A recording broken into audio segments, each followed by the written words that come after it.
அஸ்ஸலாமு அலைக்கும் and hi everyone welcome back to my YouTube channel. இன்றைக்கி என்னையோட ஒரு ஈவினிங் vlog தான் பார்க்க போகிறீங்க. ஃபர்ஸ்ட் டைம் இந்த வீடியோவை பார்க்குறீங்கன்னா வீடியோக்கு ஒரு லைக் பண்ணி என் சேனலை சப்ஸ்கிரைப் பண்ணுங்கள். இன்றைக்கி ஒரு கோசி டே, ஏன்னா வெள்ளிலேருந்தே மழை பெஞ்சு ஈவினிங் ஆகக்கொள்ளே நல்ல கிளைமேட் கூலாக இருந்துச்சு. அடிக்கடி மழை பெய்கிறனாலோ என்னமோ தெரியா கிளைமேட் டிஃப்ரெண்ட்னால எந்த நேரமுமே ஏன்னா சரி ஹாட்டாக ஸ்பைஸியாக இருந்தால் நல்லா இருக்கும் மாதிரி இருக்கும். இந்த மாதிரி வெதர் டைமுக்கு என்ன ஃபுட் தின்னா நல்லா இருக்குன்னு மறக்காமல் கமெண்ட் செக்ஷனில் சொல்லிட்டு போங்க. டீ குடிக்க நல்லாவே லேட். ஸோ டீ குடிக்கக்குள்ள தான் நினச்சிச்சு டின்னருக்கு என்ன சரி செய்யணும்னு சொல்லி. சம்டைம்ஸ் இந்த இன்ஸ்டாகிராம் ஃபீடில் என்ன சரி ஒரு ரெசிபி ஒன்று வந்து எங்களை டெம்ப் பண்ணி விட்டுடும்.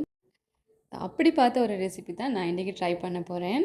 நான் இப்போ அந்த ரெசிபியை பார்த்து ஒரு 2-3 டேஸ் ஆகுது. பட் எனக்கு அந்த ரெசிபி யார் போட்டேன்னு தேடிக்கிறதுக்கு எல்லாம் போச்சு. பட் இட்ஸ் ஓகே, எனக்கு நினைவிக்கிற வரைக்கும் செய்வோம். ஃபஸ்ட்டாக தான் ட்ரை பண்ண போகிறேன். ஆனால் இது டிஃப்ரெண்ட்டாக இருந்த மாதிரி இருந்துச்சு. நான் நினைக்கிறேன் டேஸ்ட்டும் நல்லா இருக்கும்னு. So let's get started. நான் பார்த்த வரைக்கும் அவங்க ஒரு வெஜ்ஜிஸுமோ ஒரு சிக்கன் அப்படி ஒன்றுமே ஆட் பண்ணலை. சாஸ் மட்டும் 2 டைம் செஞ்சு ஆட் பண்ணியிருந்தாங்க. ஒரு ஈஸியான ஒரு பிங்க் சாஸ் பாஸ்தா அந்த மாதிரி டைப்புக்கு. நானும் இன்றைக்கி அப்படி தான் ட்ரை பண்ண போகிறேன். ஒன்றாவது நாங்கள் பாஸ்தா பாயில் பண்ணிக்கிறோம். பாயில் பண்ணிக்கிறதுக்கு கொஞ்சம் சால்ட்டும் ஆயிலும் ஆட் பண்ணிக்கோங்க. அப்போ பாஸ்தா வந்து ஸ்டிக் ஆகாது. ஆயில், சால்ட் அண்ட் வாட்டர் நல்லா பாயில் ஆகினதுக்கு பிறகு உங்களோட பாஸ்தாவை அதுக்கு ஆட் பண்ணுங்கள். பாஸ்தா எல்லாம் குக் ஆகட்டும். நாங்கள் வெஜ்ஜிஸ் எல்லாம் கட் பண்ணிக்கிறோம். நான் பார்த்த இன்ஸ்டாகிராம் வீடியோலண்டா ஒரு வெஜ்ஜிஸுமே ஆட் பண்ணுறாங்க இல்லை. ஆனால் நான் வீட்டில் இருந்தனால கேரட் அண்ட் லீக்ஸ் வந்து ஆட் பண்ணிக்கிறேன். அதுவும் நான் நிறைய ஆட் பண்ணல, கொஞ்சமாக தான் ஆட் பண்ணிக்கிற போகிறேன். நான் இன்றைக்கி carrot, leeks, garlic and onions தான் கட் பண்ணிக்கிற போகிறேன். டொமேட்டோக்கு பதிலாக நான் டொமேட்டோ பேஸ்ட் ஆட் பண்ண போகிறேன். டொமேட்டோ பேஸ்ட்டை ஆட் பண்ண தேவையில்ல. ஸோ டொமேட்டோவும் ஆட் பண்ணலாம். நான் இன்றைக்கி பேஸ்ட் தான் ஆட் பண்ணிக்கிற போகிறேன். நான் கட் பண்ணக்குள்ளே யோசிச்சு தான் கட் பண்ணினேன். ஏன்னா வந்து ரெசிபி பார்க்கக்குள்ள அப்படி ஈக்கல்லையே அப்படின்னு சொல்லி எங்களுக்கு வெஜிடபிள்ஸ் ஆட் பண்ணியே இது குக் பண்ணி பழகிடுச்சு. என்னோட பாஸ்தா நல்லா குக் ஆகிடுச்சு. எப்பயுமே வாட்டர் நல்லா பாயில் ஆகின பிறகு இந்த பாஸ்தாவை ஆட் பண்ணினீங்கன்னா கரெக்டாக குக் ஆகும்.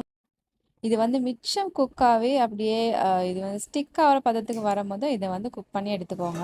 அப்படியே நான் ஸ்ட்ரெயின் பண்ண வச்சுட்டு அந்த பேனை நான் வந்து மறுவா எடுத்தேன். இல்லை ஒரே பேனில் குக் பண்ணுற ஈஸியான வேலை, அதனால நல்லா ஆயில் ஆட் பண்ணி அதுக்கு நான் அனியன்ஸும் கார்லிக்கும் ஆட் பண்ணிக்கிற போகிறேன். இந்த அனியன்ஸும் கார்லிக்கும் ஆட் பண்ணி நல்லா சாட்டே பண்ணிக்கோங்க. நிறைய பேர் என்கிட்ட கொலாபரேஷன் பற்றி கேட்டிருந்தீங்க. Yes, we are open for collaboration. ஒரு ஸ்மால் பிஸ்னஸ் தான், மறக்காமல் எங்களை கான்டாக்ட் பண்ணுங்கள். நாங்கள் உங்களோட கொலாபரேட் பண்ணுறதுக்கு ரெடி ஆகிக்கிறோம். கார்லிக் அண்ட் அனியன்ஸ் வந்து நல்லா சாட்டே ஆகி வர கேப்பில் நான் வந்து டொமேட்டோ பேஸ்ட் ஆட் பண்ணி அதுக்கு சில்லி பவுடர், சில்லி ஃப்ளேக்ஸ், அதே மாதிரி கொஞ்சம் soya sauce and salt add பண்ணிக்கொண்டேன். இப்போ இந்த மிக்சரை கேஸ்லேருந்து அப்படியே எடுத்து வச்சிடுங்க. அது நல்லா ஆறின பிறகு நல்லா பிளெண்ட் பண்ணணும். இப்போ வெஜிடபிள்ஸ் எல்லாம் நல்லா சாட்டே பண்ணிக்கோங்க. நான் சொன்ன மாதிரி நான் வந்து ஃபஸ்ட்டில் கேரட்ஸ் ஆட் பண்ணி கொஞ்சம் சால்ட் ஆட் பண்ணி நல்லா சாட்டே பண்ணி அது கொஞ்சம் கலர் சேஞ்ச் ஆகி வரக்குள்ள நான் இன்றைக்கி லீக்ஸ் வந்து ஆட் பண்ணிக்கிற போகிறேன். நிறைய ஆட் பண்ணல, ஏன்னா எனக்குமே டவுட்டாக இருந்துச்சு நல்லா இருக்குமோ தெரியாது. ரெசிப்பியில் நான் வந்து அது ஒன்றும் ஆட் பண்ணி பார்க்கல. அதோட சிக்கனை இப்படியே மேரினேட் பண்ணிக்கிற போகிறேன். இதுவுமே எனக்கு வந்து அடிஷ்னலாக செய்கிற ஒரு ஒர்க் மாதிரி தான் விளங்கிச்சு. ஏன்னா அவங்க சிக்கனுமே ஆட் பண்ணலை. சாட்டே பண்ணுற வெஜிடபிள்ஸ்க்கு கொஞ்சம் பெப்பர் அண்ட் சால்ட் ஆட் பண்ணி நல்லா சாட்டே பண்ணிக்கோங்க. அதோட இந்த மிக்சரை ஒரு மிக்ஸி ஜாரில் போட்டு நல்லா பிளெண்ட் பண்ணிக்கோங்க.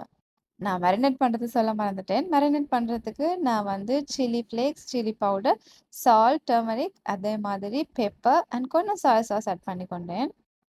இதே டேஸ்ட் வந்து நல்லா தான் இருக்கும், ட்ரை பண்ணி பாருங்கள். நான் சொன்ன மாதிரி இது லைட்டாக பிங்க் சாஸ் பாஸ்தா மாதிரி தான், நீங்கள் வேணால் ட்ரை பண்ணி பாருங்கள்.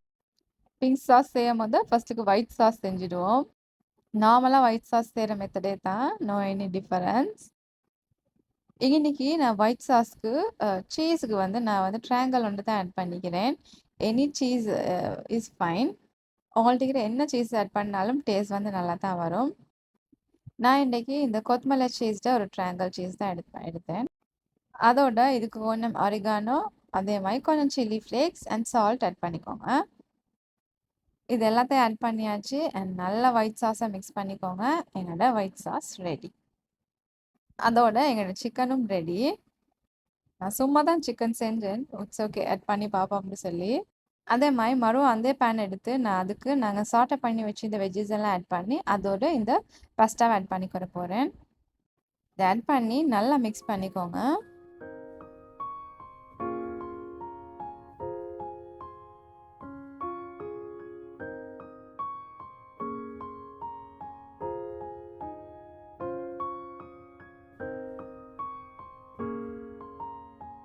பாஸ்தாவை நல்லா இதோட மிக்ஸ் பண்ணி அதை நான் இன்னொரு பவுலுக்கு வந்து ட்ரான்ஸ்ஃபர் பண்ணிக்கிறேன். இந்த பேன் வந்து ஈஸினால நான் இதே வந்து மறுவா எடுத்தேன். அதில் வந்து நாங்கள் பிளெண்ட் பண்ணி வச்சிருந்த அந்த மிக்சரை அப்படியே ஆட் பண்ணிக்கொற போகிறேன்.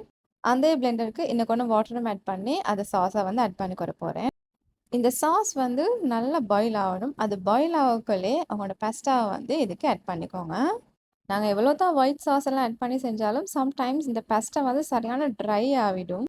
இந்த மெத்தடை ட்ரை பண்ணி பாருங்க. பாஸ்தா வந்து ட்ரை ஆகவே இல்லை, டேஸ்ட்டுமே நல்லா இருந்துச்சு.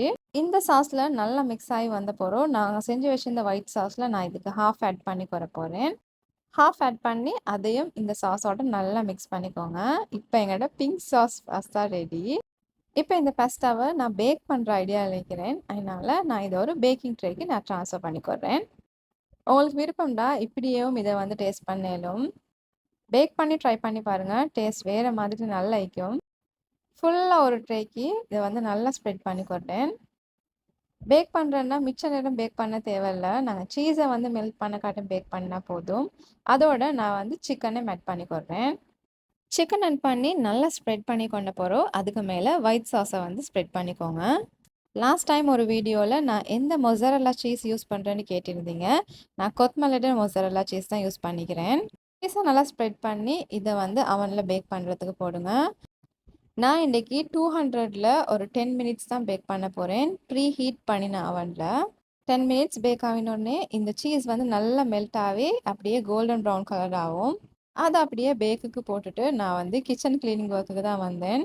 நான் ஆல்ரெடி சொல்லியிருந்தேன் இந்த கிளைமேட்டில் வந்து எங்களுக்கு ஒன்றுமே செய்ய நினைக்காதுன்ட்டு சொல்லி. இன்னும் கொஞ்சம் நேரம் ஆவினா அப்படியே சோம்பரம் ஆகிடும். அதனால நான் வந்து க்ளீன் பண்ணிட்டே வந்தேன். கிச்சனை க்ளீன் பண்ணி ஃபினிஷ் பண்ணுற கேப்பில் எங்களோட பாஸ்தாவும் ரெடி ஆகிடுச்சு.